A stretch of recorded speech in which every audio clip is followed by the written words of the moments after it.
Kilio changu ni shule, maji na hospitali. Shule nimeshaipata, maji tumeshayapata, yako pale Duasa ametuletea. Ni nguvu yetu wenyewe kufanyaje? Kuvuta yaende nyumbani, yaje hapa nyumbani. Tunashukuru sana. Kuhusu hii shule, kwa kweli mimi moyo wangu umefurahi sana. Na tunashukuru kama watafungua haraka watoto wangu wahamia hapa. Hii roho ipumzike kwa sababu wanapo wajarudi una roho ya kama tarudi salama au hawezi kurudi salama. Lakini Mungu anawalinda mpaka hapa.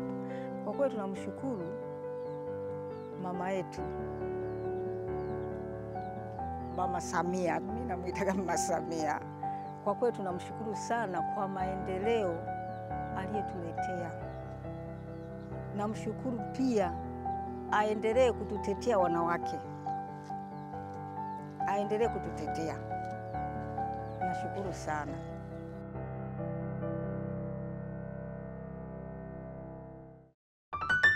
Mama yuko kazini.